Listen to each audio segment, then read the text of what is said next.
just sort of show him what's going on. So I'm not gonna do anything right now. He's got his bearded dragon, Psycho. I'm sitting on his floor. There's Psycho. He's kind of a jerk. He tried biting me a few times the past few days. Today he didn't because he was hiding all the way in his log when I fed him. Actually, I'm gonna get a better shot of him here in a minute. In a few minutes. Anyways, this is Gecko's enclosure. These geckos are actually doing really well. Like the enclosure that I had my baby crested gecko in, and which has died if no one's watched my update video. Yeah, I accidentally overheated it because my room was way hotter than his at the time, because he got his in, I think, December or November. His is almost a year old now. If I could find him, I'll get a shot of him. His is really good. His gecko is really good at hiding. Hang on, I'm like looking around and see if I can find where his gecko might be plastered to. Because he has a crested gecko, so his gecko is a lot more inclined to being up high when he's asleep than mine is. My gargoyle gecko, on the other hand, actually likes to sleep in his little log that I've tilted sideways for him. Now, the cage is kind of gross, not gonna lie, so I can't actually, I'm having a hard time finding him. Oh, there's a tongue divot in his food that I prepared yesterday. I'm not doing anything with his food today, I just sprayed it so it could rehydrate, but you don't actually have to really change out their food every day with geckos. You can leave it out for about a day, and then, exactly, sometimes I believe they like it left out for a while. So, if I could get, I don't know, maybe I'll go rooting around in there after I feed his turtle. And then, this is his turtle. I actually don't know. Oh, his crested gecko's name is Piff. He tried renaming it Tigger, but he got the name Piff from somewhere, and I've forced it to stick because it's a funny name, and I really like it. So, and then this is, I actually don't remember the name for this little turtle. Now, up here in Ohio, over northeast, I believe? Just northern Ohio, over by Cleveland here in Elyria. This is his little red-eared slider that his dad picked up on one of his many little odd jobs that he does. Because technically it's illegal to keep a native species as a pet, but where he found him, there were like a few other dead turtles nearby. They didn't look starved from what his dad said. They were just turned over dead, so maybe something was in the water. But so he's pretty much, I'm not trying to call him out because I don't want to force him to do something, but like I think he told me he was planning on like waiting for this guy to get much bigger and then he's going to release him, because right now he's got quite the pad going on, albeit if I had access to this it would be way nicer, way swankier. I'd probably use this bracket system actually to take a one of those critter keepers, fill that up with dirt, put a plant in it, and then suction cup it in there, so he had like a big thing of dirt to live in instead of this little ledge here, because I've never seen him on it, but he has access to it. It's easy for him to get to. He's always on the surface, and I've seen him down at the bottom before, so he does have areas to do what he wants, and it's about 74 in there, roughly. So, but I mean, it's Ohio weather, and this is a native to Ohio, so I can't imagine that this is alien for this little guy. But I have to feed him really quick. I swear to God, if he named him Sheldon, I'm gonna kick him. That's such a cliche name for a turtle. Because they got a shell. I don't know. I would have named it like, I don't know, Terrence or something. Something weird like that. So anyway, I'm feeding, this is his food he's got for his turtle, this little Reptile Mini Pro baby turtle formula. So just kinda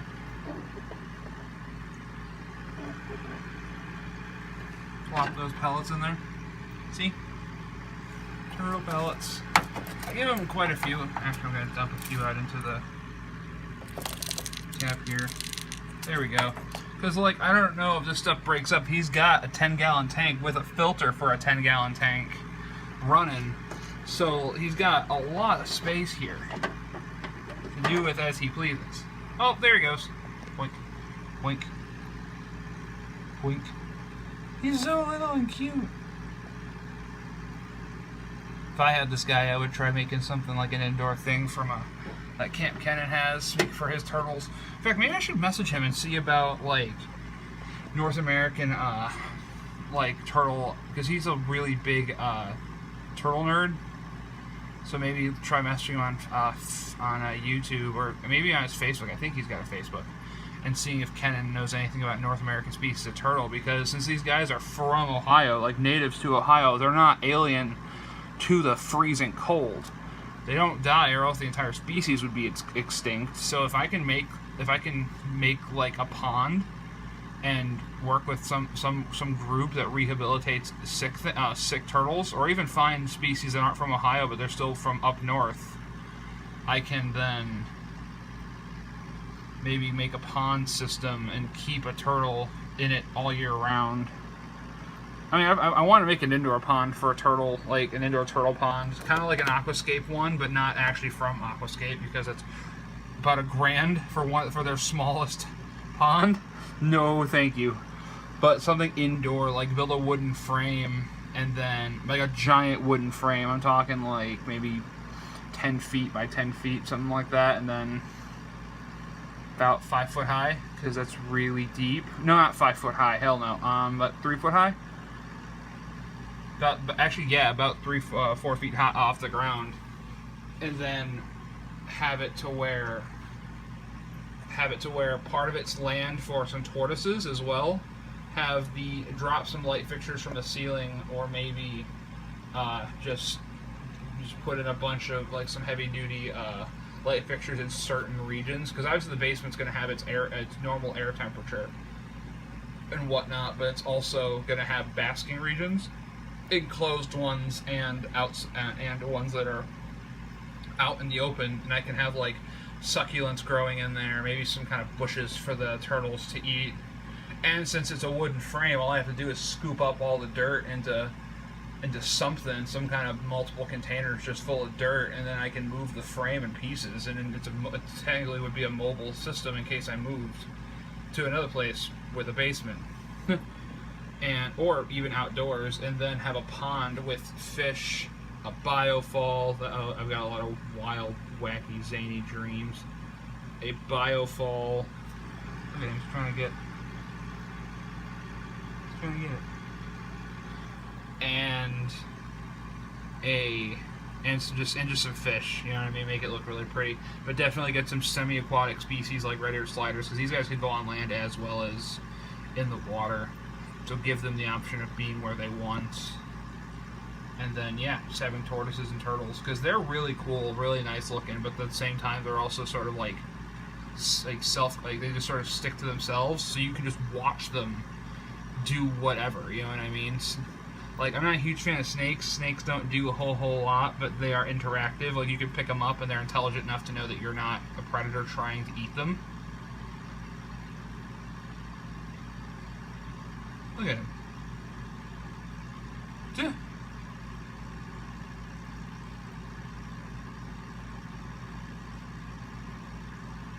So goofy little thing.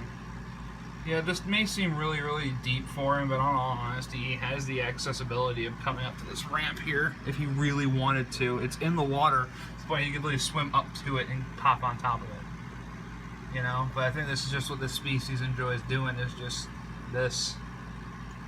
Which is fine. You know, it is what it is. It's just them being a turtle. And then, actually, I could probably put my bearded dragon in the aforementioned turtle plan enclosure that I've got. I could put a bearded dragon there, not to keep it in there, but like let her roam around if Earl's still alive by the time I do this. This is where he had some pedanoles, and these are all the things that were in there, except for the crested gecko food. That was not in there.